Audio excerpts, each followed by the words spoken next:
Hello friends, my name is Praveen Nayak and today I will create an Azure AD B2C tenant. So I will show you how to do it. Let's first understand what Azure AD B2C tenant is. So Azure AD B2C tenant is basically a list of identity providers.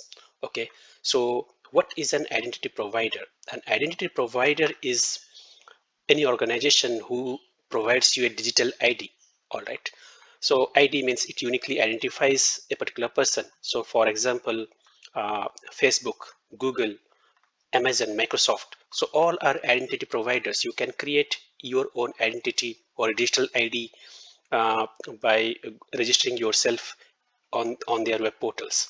So Azure AD B2C tenant is basically a list of identity providers which you can use, and then you can allow customers or people who are outside your organization to log in to your application using these tenants.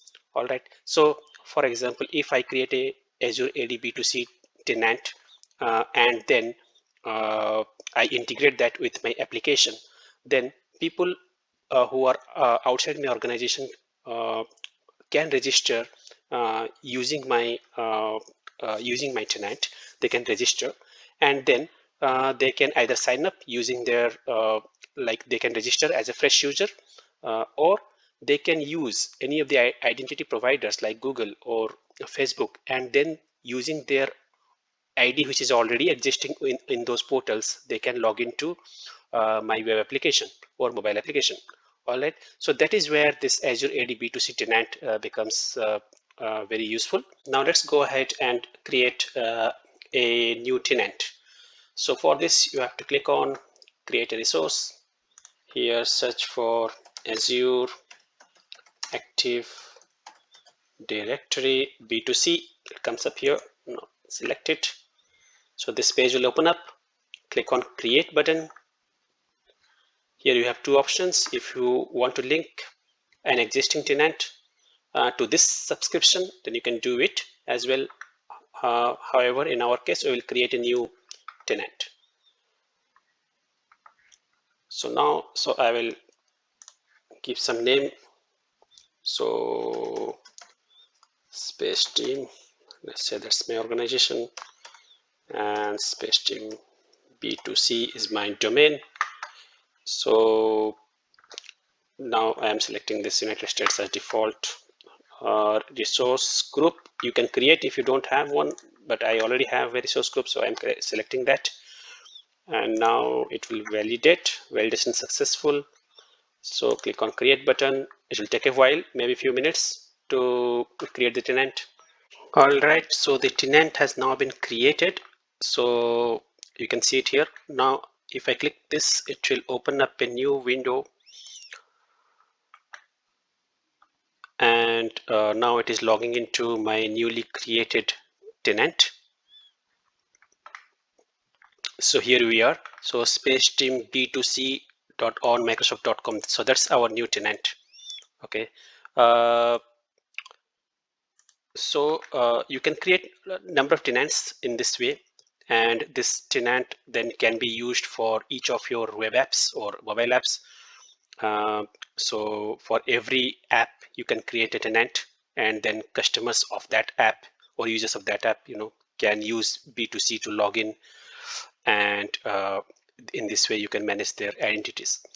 Now let's go to, so I'll show you the identity providers which I was talking about earlier. So you can see these are all the identity providers here.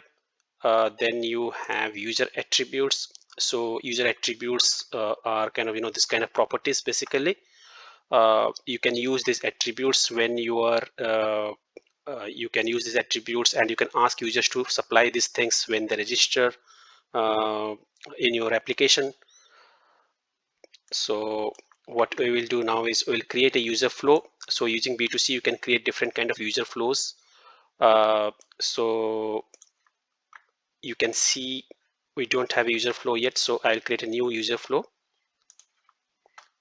And here you can see that you have a sign up, sign in, a password reset, sign up, sign in. So different different kinds of user flows. Okay, so in my case I want both sign in and sign up.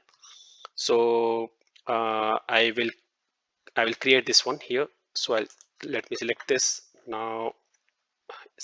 Let it be the default one here, and then click on create. So this will ask to enter. I have to give a name for the user flow. So sign in, sign up user flow. So I want to use email sign up. So that option is there. So I am selecting email sign up and multi-factor authentication. So one code will be sent when a user signs up. So that code will be sent to the email ID which the user has provided. So I'm selecting email here. I don't want multi-factor authentication, so you can have one more like SMS or something sent to your phone number, but I don't want for this example, for this tutorial here.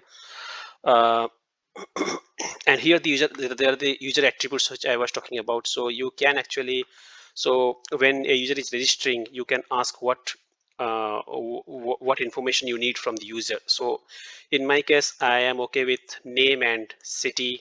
So these are the things which will be asked for when the user is signing up. There are lots of other attributes as well. You can see here, you can add a lot of other things if you want this to be supplied by the user. Now let me click on this create here. So this will create the user flow, and once this user flow is created, we can actually run it.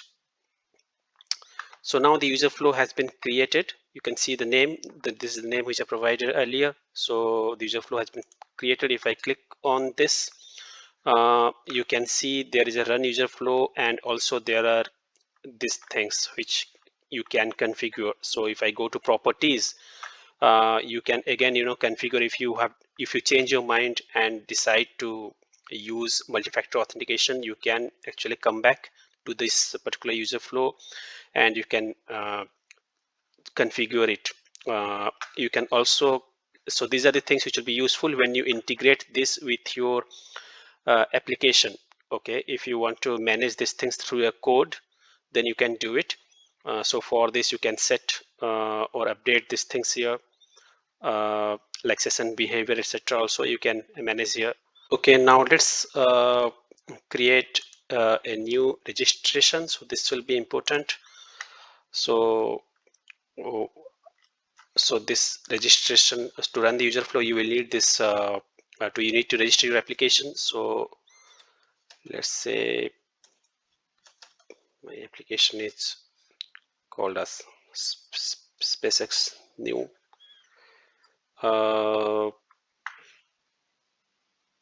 accounts in any identity provider or organizational directory for authenticating users with user flow. So I want this one. I created the user flow earlier, so now I want to use that user flow. So I am selecting this. Here I will give something like SpaceX new. So HTTPS SpaceX new.com. Okay, so mine is a web application, so that's why I'll keep it as it is, and leave the other things, keep this selected. And now I am registering this application. Okay, I'm clicking on this button, so it will register the application. Now you can see the application which we have registered has come up here. So this is the application and this is the client ID of the application. So this client ID will be useful if you when you integrate it with your code. So what we will now do is we will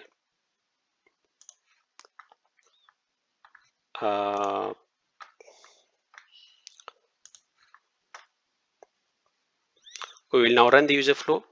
So the application which I have created has now come up here by default. If I create multiple applications, then you have to select it, but it is, since we have only one application and one URL, by default it is getting selected here. So we don't want to do anything else, just we will click on run user flow, and this will, yeah, so this is the page which will come up. So this is the your sign in page. So since we don't have a registration, so if you go to sign up now, you can register here. So you have to provide your email address and then click on this verification code. A code will be sent to this particular email ID. You have to then enter that code back here, and once that is done, you have to enter all these things and then register. So that's the simple process. I'm not going to show you further in this because this is very straightforward. You can try it out yourself. That's all I wanted to show in this video. If you have any comments, please post your comments in the comment section, and do like and subscribe to my channel.